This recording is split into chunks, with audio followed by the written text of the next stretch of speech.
থেকে শুরু হবে বিসমিল্লাহির রহমানির রহিম।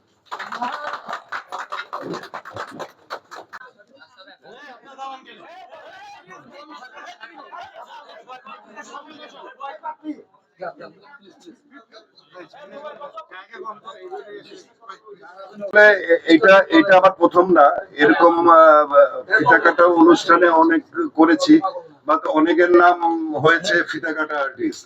ভাই, শিল্পীরা হচ্ছে ফুলের মতো, আমাদের চেহারা দেখিয়ে আমাদের বিজনেস নাকি, সেটা বড় পর্দায় হোক, সেটা মঞ্চে হোক, সেটা এই ধরনের অনুষ্ঠানে হোক, এটা হলো আমাদের শিল্পীদের কাজ। ঠিক আছে, তো এটা নিয়ে নেগেটিভ হইতে কোনো কিছু বলার তো আমার মনে হয় কিছু থাকে না। বাট শুধু উপবিশ্বাস বলেন বা যেটার নাম বললেন যে আজকে জায়েদ খান, এরকম অনেকেই করছে, শুধু বাংলাদেশে, সারা পৃথিবীতে। এটা তো নরমালি ফিতা কাটা, যেটা নরমালি যেটা হয়। ভাই ক্যামেরা কি বলবো, এই যে ফিতা কাটছে অভিনেতারা, এটা আগে তো আমরা দেখতাম যে আপনাদেরকে মানে সহজে মানুষ পেত না, এখন সহজে পাচ্ছে।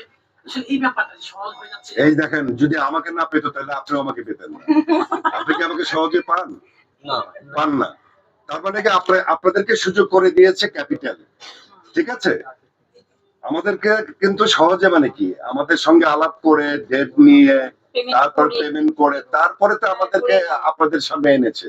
ঠিক আছে, যাই হোক, আমাদের শিল্পীদের ভালো কাজে আমরা সবসময় থাকি, এটা একটা ভালো কাজ, ভালো উদ্যোগ, অতএব আমাদেরকে পাওয়া গেছে। এখন আপনি ডাকলে আমাকে সঙ্গে সঙ্গে পাবেন মনে হয় না, যদি ভালো কাজ হয়। যারা গণমাধ্যম কর্মী তারা তো আপনাদের বিভিন্ন অনুষ্ঠানে পায়, কিন্তু সাধারণ দর্শকরা থাকে, আপনারা যারা অসুস্থ থাকে তারা তো পায় না। এখানে তো কোনো দর্শকই নেই, এখানে শুধু সাংবাদিক বসে আছে। দর্শকরা কিন্তু আপনাদের মাধ্যমে জানতে পারবে যে ক্যাপিটাল সেলুন এন্ড ইন্সপেক্টর চালু হয়েছে, সেখানে অমিত হাসান, তানা, তারপর নিজুল রবিনা, আরো অনেকে এসে। ঠিক আছে, তো এটা কিন্তু দর্শক পাচ্ছে আপনাদের মাধ্যমে।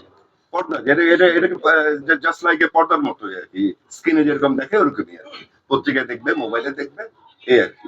একটু যোগ করি ভাইয়া এর সাথে, যে অনেকেই বলছে এখন যে আমাদের তারকারা এরা কাজের চেয়ে এখন এই ধরনের অনুষ্ঠানে যোগ দেওয়ার প্রবণতাটা বেড়ে গিয়েছে। কেন, আমি তো যে মানে সকালে কাজ থেকে এসে এখন এই যে 8টার মধ্যে আমাকে ঢুকতে হবে আবার গুলশানে আমার একটা কাজে।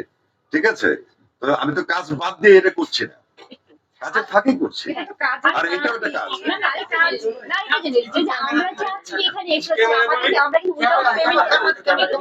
আমরা যে আজকে এখানে অ্যাটেন্ড করেছি, আমরা কিন্তু কেউ উইদাউট পেমেন্টে কিন্তু কেউ অ্যাটেন্ড করিনি। আমাদেরকে কিন্তু আজকে ডেটটা, আজকে প্রোগ্রামের জন্য লক করে কিন্তু আমরা এসেছি, আমাদেরকে অ্যাডভান্স পেমেন্ট দিয়ে আমাদেরকে নিয়ে এসেছি। সো কাজ ছাড়া কাজ আমি তো এটাও একটা কাজ। ঠিক আছে, যাই হোক ভাই, এখন এটা নেগেটিভ হইতে আর কি আর কোনো প্রশ্ন আছে আপনাদের? আপনার কাছে কি মনে হয় ভাই, পৃথিবীতে শেষ বলে কিছু নাই। যখন নাকি জাফর ইকবাল সাহেব মারা গেছে, তখন মনে হয়েছে যে রোমান্টিক হিরো আর আসবে না। এরপর সালমান শাহ আসলো, এরপরে রিয়াজ, ফেরদৌস, আমি ছিলাম, ওমর সানি ছিল, পাপ্পা ছিল, একের পর এক আসছে। আমার কাছে মনে হয়, জানি না।